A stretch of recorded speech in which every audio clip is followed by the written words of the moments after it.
many of you drink soda to start your morning? Come on, nothing to be ashamed of. There was a product for you. Do you remember that catchy jingle sung by George Costanza with Hair? Ever heard of a car that made you say, "No thanks, I'll walk"? History is full of products that didn't make it.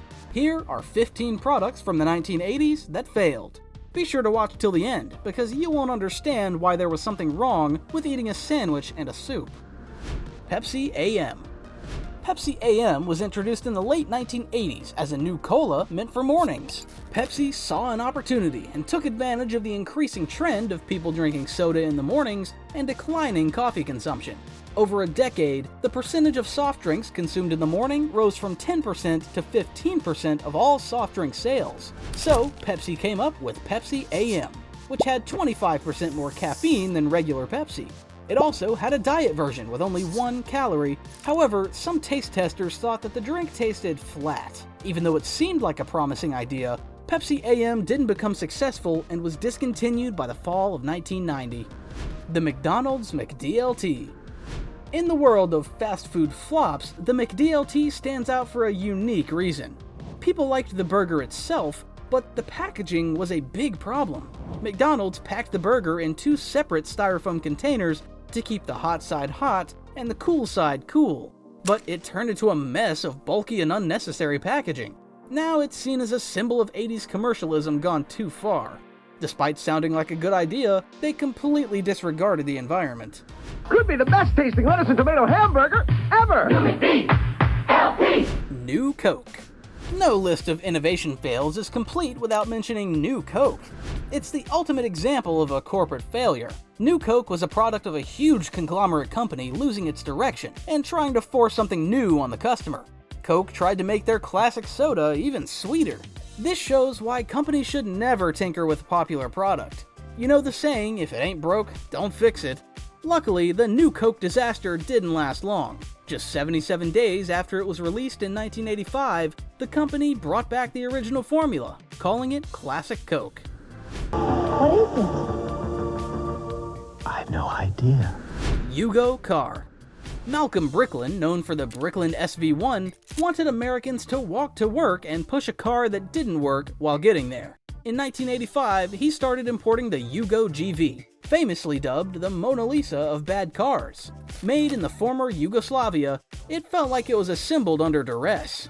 Surprisingly, despite carpet being a standard feature, the Yugo boasted a rear window defroster, supposedly to keep your hands warm while pushing it. Engines failed, the electrical system fizzled, and parts just fell off. Introducing the new 87 Yugo GV. Still only $39.90. The Osborne Executive. Weighing a hefty 28 pounds, this early, portable computer hit the market in 1982 with a price tag of $2,500, with features like a 7-inch monochrome CRT display, 4 MHz CPU, and 124 kilobytes of RAM. We kid you not, these features were substantial at the time. The Osborne Executive struggled to gain traction. Its weight made it impractical to carry around, and its high price made it a tough sell. Manufacturing the Executive was also extremely expensive, which became a problem for Osborne. Sadly, the company went bankrupt just over a year after the Executive's launch. The Osborne Executive teaches us an important lesson. No matter how useful an innovation is, if it's too expensive, it will struggle to attract customers. Come on, CEOs, you can't even handle 28 pounds.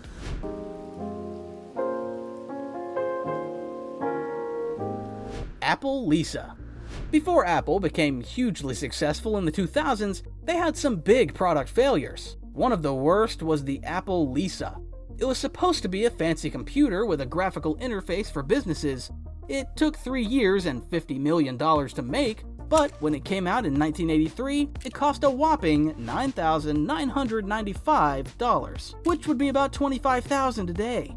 That is way too expensive for most people. Apparently, Apple found 100,000 people to buy them in 2 years before discontinuing it in 1985. There's our startup testing. IBM's PCjr. In the mid-80s, computer manufacturers faced significant challenges in selling personal computers. Even IBM, the industry leader in selling computers, struggled to capture the broader consumer market with the PCjr. It failed due to its limited compatibility with existing software, its much criticized chiclet-style keyboard, and its underwhelming performance. This failure underscored IBM's difficulties in adapting to the rapidly changing personal computer market, ultimately affecting its market share and reputation in the industry. This is an old computer indeed. United States Football League. The United States Football League, or USFL, was launched in 1982 to give Americans football during the spring and summer months. It started with 12 teams, including the New Jersey Generals, owned by Donald J. Trump. However, the league faced many issues, like finding stadiums to play in. Things got worse when they decided to compete directly with the NFL by scheduling games in the fall. As a result, over half the teams folded, and by 1985, the USFL was done. The United States Football League Championship Game 1984. Atari's ET, the Extra-Terrestrial. The Extra-Terrestrial for the Atari 2600 is often dubbed the worst video game ever made.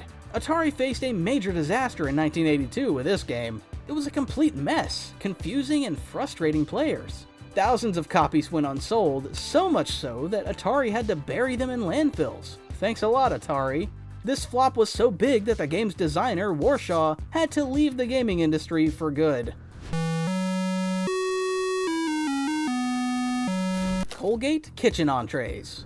We wonder if this idea came about after a Colgate executive's visit to the dentist with them saying, "You should brush after every meal." Then maybe we should sell meals. That totally makes sense. Who doesn't want beef lasagna, stir-fry veggies with rice, or a grilled chicken breast with salad? From Colgate. Did it come with toothpaste and a brush? Needless to say, people don't want meals with the big Colgate name on the box because toothpaste is not what they want to think about when eating. What's impressive is that Colgate executive convincing the entire company to get behind this idea and executing on this. DeLorean DMC-12. Among all the innovation failures in this list, the DeLorean stands out as the coolest. Despite its sleek appearance, the DMC-12 never quite captured the hearts of a wider car market. Come on, Dad, let's get that DeLorean just like in Back to the Future. It's so cool!